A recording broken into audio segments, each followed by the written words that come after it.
ಇದ್ದಾರೆ. ಎಲ್ಲರೂ ಕೂಡ ನಮಸ್ಕಾರ. ನಮಸ್ಕಾರ ಮಾಡ್ರಿ ಒಂದ್ಸಲ. ಎಂಥ ಒಳ್ಳೆಯ ಕಾರ್ಯಕ್ರಮ. ಅಥವಾ ಒಂದಿರಬೇಕು, ಕಾರ್ಯಕ್ರಮ ಮುಗಿಯೋ ಹೊತ್ತಿಗೆ ಕಾರ್ಯಕ್ರಮ ಸ್ಟಾರ್ಟ್ ಆಗಿದೆ.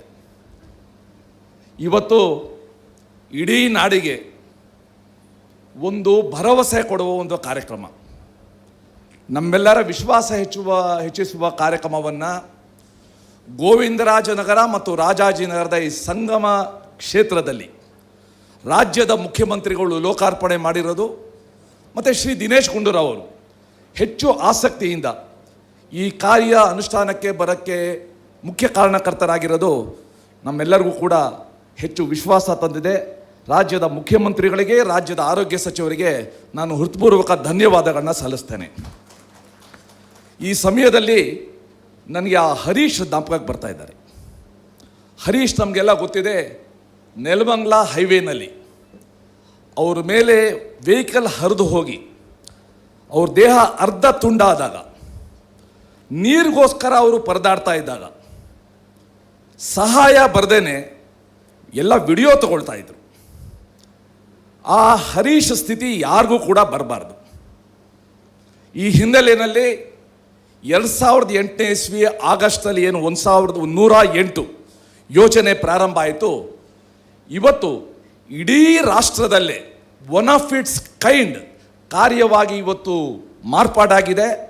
ಸಂಪೂರ್ಣ ರಾಜ್ಯ ಸರ್ಕಾರ ಈ ಕಮಾಂಡ್ ಮತ್ತು ಕಂಟ್ರೋಲ್ ಸೆಂಟರ್ನ ಇವತ್ತು ಪ್ರಾರಂಭ ಮಾಡಿ ಎಲ್ಲ ಆ್ಯಂಬ್ಯುಲೆನ್ಸ್ ನಡುವೆ ಸಮನ್ವಯ ತಂದು ನಮ್ಮ ರಾಜ್ಯದ ನಾಗರಿಕರಿಗೆ ಅತ್ಯುತ್ತಮ ಸೇವೆ ಕೊಡುವ ಒಂದು ದೊಡ್ಡ ಕಾರ್ಯಕ್ರಮ ಇವತ್ತು ಆಗಿದೆ.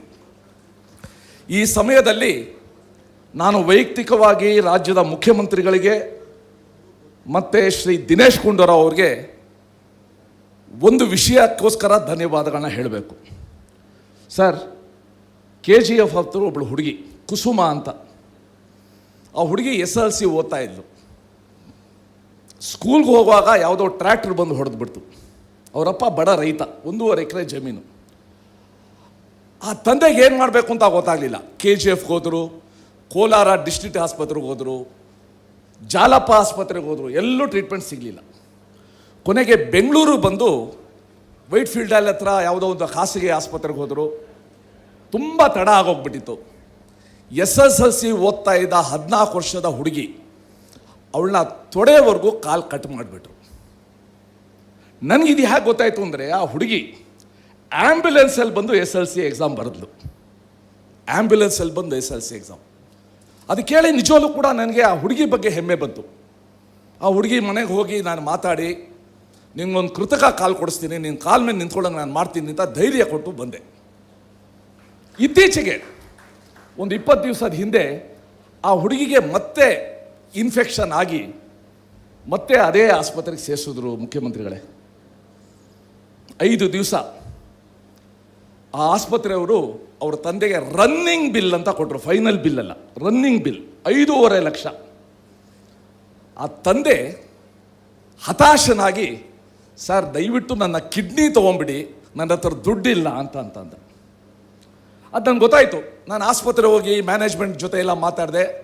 ಕೊನೆಗೆ ದಿನೇಶ್ ಗುಂಡೂರಾವ್ ಅವ್ರಿಗೆ ಫೋನ್ ಮಾಡಿದೆ ನಾನು.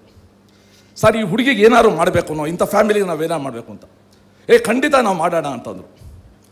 At the same time Prabhakar ಇಲ್ಲಿ ಕೂತಿದ್ದಾರೆ, ಮುಖ್ಯಮಂತ್ರಿಗಳ ಮಾಧ್ಯಮ ಸಲಹೆಗಾರರು, ನನಗೆ ಹಳೆಯ ಸ್ನೇಹಿತರು. ಅವ್ರಿಗೆ ಫೋನ್ ಮಾಡಿದೆ.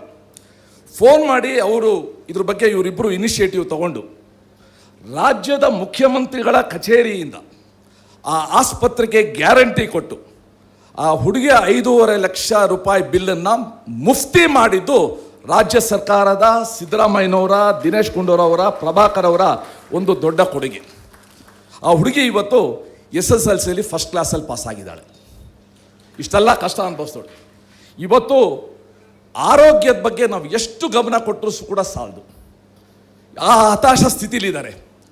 ಈ ಒಂದು ಸಮಯದಲ್ಲಿ ಈ ಕಮಾಂಡ್ ಮತ್ತು ಕಂಟ್ರೋಲ್ ಸೆಂಟರ್ ಮಾಡಿ ರಾಜ್ಯ ಸರ್ಕಾರ ಬೇರೆ ಎಲ್ಲ ರಾಜ್ಯಗಳಿಗೆ ಮಾದರಿ ಕೆಲಸ ಮಾಡಿದೆ. ಮತ್ತೊಮ್ಮೆ ನಾನು ಹೃತ್ಪೂರ್ವಕವಾದ ಧನ್ಯವಾದಗಳನ್ನ ಸಲ್ಲಿಸ್ತಾ, ನಾನು ಪ್ರಿನ್ಸಿಪಲ್ ಸೆಕ್ರೆಟರಿಗೆ ಹೇಳ್ತಾ ಇದ್ದೆ, ಹಾರ್ಡ್ವೇರು ಸಾಫ್ಟ್ವೇರ್ ಎಲ್ಲ ಚೆನ್ನಾಗಿದೆ, ಇದ್ರ ಜೊತೆ ಬೇಕಾಗಿರೋದು ನಮ್ಮ ಒಟ್ಟು ಸಿಬ್ಬಂದಿಗೆ ಎಂಪತಿ ಬೇಕು. ಆ ಮಕ್ಕಳ ಆ ವ್ಯಕ್ತಿಗಳ ಬಗ್ಗೆ ಕಾಳಜಿ ಬೇಕು. ಆ ಕಾಳಜಿ ಯಾವತ್ತೂ ಮಾಸದೇ ಇರಂಗೆ ನಮ್ಮ 108 ಈ ಕಂಟ್ರೋಲ್ ರೂಮ್ ನೋಡ್ಕೊಳ್ಬೇಕು ಅಂತ ಹೇಳಿ ನನ್ನ 2 ಮಾತುಗಳನ್ನು ಮುಗಿಸಿ ನಮಸ್ಕಾರ. ಧನ್ಯವಾದಗಳು. ನಾವೆಲ್ಲರೂ ಕಾಯ್ತಿರುವಂತಹ ಬಹುದಿನದ ಕನಸು ಇಂದು ನನಸಾಗಿದೆ. ಜನಮಾನಸಕ್ಕೆ ತುರ್ತು ಸ್ಪಂದನೆಗೆ ಒಂದು ವಿಶೇಷ ಅನುಷ್ಠಾನ ಇಲ್ಲಿ ಸಿಕ್ಕಿದೆ.